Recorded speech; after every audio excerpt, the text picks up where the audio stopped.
xam ngeen ne Jamra mësul taxaw fenn di woote ne mooy directeur de la conscience des Sénégalais wala mooy le gendarme de la morale yëpp Sénégalais yi sax weesuwul ngay dëkkal Jamra foofu nga xam ne dëkku fa ak ku xam Sénégalais ci faydaam son attachement à la liberté ku jóg naan yaa koy tànnal lu mu war a xool ak lu mu warul a xool ak lu mu war a yëpp Sénégalais voilà kon loolu taxu ñoo jóg ñun ay consommateurs lañu ay pères de famille nous avons des droits à défendre et des enfants à protéger kon boo gisee weer yële passé suñu jàppanteeg maîtresse d'un homme marié loolu rek la ils sont libres de faire leur production audiovisuelle mais bu dérive amee pas pour les adultes parce que les adultes sont majeurs et vaccinés waaye ñu di ko dawar à des heures de grande écoute nga toog sa doom ak sa jarbaat gis wax ju ñàkk jom gu day ni sama lii maa ko moom ku ma neex laa koy jox di nga bëgg sa doom déggaloo voilà kon nag ñun suñu taxawaay mooy rek protéger tout tànk yi alors léegi nag ndaw si defe naa elle est très mal conseillée bugguma sax tudd turam cam borom rangu maan boobu la rangu maan xaw ma rangu wuman elle est très mal conseillée wala boog amul ay mbokk yu ko jege yu ko mën a yadd conseiller elle est sur une pente très dangereuse te dafa xamul nu dëkk di doxe xamul charte réew maa ngi ko dégg mu naan réseaux sociaux yi kenn moomu ko et puis ana lu fi jara wax taat nu mu yombee ci Sénégal ngeen jéggal ma sax ci bésu àjjuma yi ak yeneen yu ñaaw erreur moo di autant ñun ñi ñëpp suñuy jamono maam yeeg bàyyi xam nga jamono boobu pour résoudre les conflits communautaires chef de village bi dañ daan woote si taatu sa penc ma Senghor di ko wax l'arbre à palabre dañ daan waxtaanee problème mu penc mi waaye nous sommes au XXIe siècle penc mi dafa moderniser mooy dafa toxu vers les penc virtuels Facebook penc la YouTube ma ñëw rek YouTube non moom daf ko tëj nee na foog nga abonné pour mën ko dugg alors la may dem di ko ñaan abonnement ndax mën naa dugg penc la Facebook penc la kon agression yi muy def pornographie verbale bi muy def striptease bi muy def exhibitionnisme sexuel futti dënn beeg ween yi ci penc la ko defee loolu waral nag ñun on l'a pris au mot parce que gis naa muy lay naan pourtant man day ku fonk sama waajur laa sama yaay rek laa am waxoo dëgg ndax ku fonk sa ndey doo toroxal jigéen ku fonk sa ndey doo dévaloriser l'image de la femme doo dégrader l'image de la femme ndax sa yaay jigéen la te moom lii muy def yéen jigéen yi la jëkk a agressé parce que yéen ak col yu yiw yi ngeen def jomma ngeen taxaw ci diggu penc wane seen i ween ak seen dënn ak seen i silip moom loolu lay def par conséquent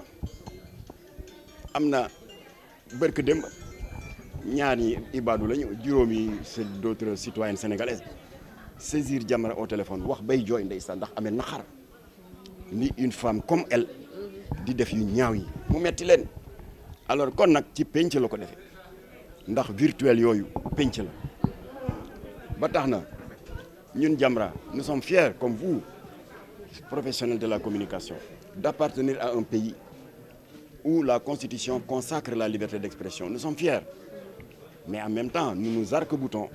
sur ce credo sacré largement partagé par toutes les démocraties du monde et qui dit que votre liberté s'arrête là où commence la liberté des autres libre na ci def lu ko neex na tëju ca néegam futteeku def lu ko neex na woote benn soirée 200 000 comme elle l'a fait wala 1 million suñu yoon new ci d'ailleurs sax entre parenthèses gis nga affiche bi à droite lu mu wax nee na le lieu est tenu strictement privé xanaa la ngeen fay def du jàmm loolu suñu yoon new ci waaye ñun la ñuy metti leen même boo leen ko waxul parce que vous avez un devoir de neutralité metti ñeneen mooy taxaw ci penc mi di toroxal jigéen loolu moo ñu metti alors loolu waral nag lii du gulet du xam ngeen ne coow li amoon na fi ak naataangoom bi ñuy wax Des Major 2016 la Des Major moo tane kii elle ne l'avait pas fait intentionnellement dafa newoon ci benn groupe privé boo xam ne Snapchat la benn membre groupe bi extraire benn vidéo obscène balancé ko ci Facebook elle a eu tous ces problèmes ba plainte ba demee procureur woo ko lan la wax waaw man sama groupe privé rek laa ko defoon dafa am ku ko génne balancé ko dans un site public lu demee ni nu mu tuddati WhatsApp ak machin Facebook procureur ne ko man toppatoo ma yooyu gis nañu ne daal y a une agression aux bonnes mœurs nga heurter sensibilité des millions de gens ñooñu lenn ci ñoom ñoo porté plainte man je suis obligé appliquer li code pénal wax lan la code pénal wax article 138 code pénal condamné na toute forme n'est-ce pas d'outrage public la wax waxul privé de outrage public te Facebook Instagram penc public la donc def na fa outrage public aux bonnes mœurs procureur ne ko ñaareel ba l'article bi ma wax sànq 318 la waaye 324 condamné na toute forme d'attentat à la pudeur or Des Major dafa demoon ci show of the year fii ci stade bi am na ay tout tànk mineurs yu fa newoon procureur ne ko heurté nga des mineurs kon nag attentat public n'est-ce pas à la pudeur ñu ne ko ràpp ci kaso bi alors pendant 5 jours bon mes amis ñoom in Fou Malade moo tax toujours damay naan bu leen ko Fou Malade suma xarit la c'est un fou malin dox ci tànku jàmm ba ñu teggi suñu loxo Des Major génn prison li tax ma ne maa ngi koy féliciter dafa jógee prison sol dàllam seet si ma mu ngi may dégg ci télé yi lay waxee dana ko suivre jokkoon nañu bu yàgg téléphone mu di ma gërëm ne ma tonton Gueye conseil yi nga ma joxoon amal na ma njëriñ alors ba mu ñëwee lu ma wax ne ma man xaw moon ne lii bu ma ko defee dana heurter autant de gens naka laa mën a def pour jéggalu Des Major de son vrai nom Ramatoulaye Diallo ma ne ko ñun tooñooñu ñun Jamra ummatul islamiya bi nga tooñ ak nit ñu yiw yi ah ma ne ko léegi booy jéggalu mënoo wër 16 millions d'habitants di jéggalu këroo kër c'est impossible man li ma la suggéré comme que yaa ma laaj na nga def une déclaration publique nga jéggul mu ne naka lay jéggaloo ma ne ko comme que jullit nga sartu lislaamu jéggal ñett la benn bi na nga reconnaître ne yaa tooñ ñaareel ba na nga jéggalu ñetteel ba na nga jël engagement ne doo ko defaat mu ne ma d'accord naa moom Des Major ma jox ko këyit ak bic mu wax tooñ gi mu tooñ yëpp ak jéggalu daal di signé ma ne ko déedéet am nga carte d'identité mu ne waaw ma ne ko génnal sa carte d'identité nga bind numéro carte d'identité bi ci sa suufu signature pour authentifier ne yaa ko signé mu def loolu ma ne ko léegi danaa la dimbali woo presse en ligne bi ñu tasaare ko ma yónnee ko leeral yónnee ko Dakar ak tu ñëpp a jot ko ba mu ngi si jàmmam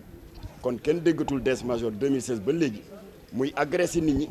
avec des postures obscènes et pornographiques nee na ma nag danaa dellu siwaat sur scène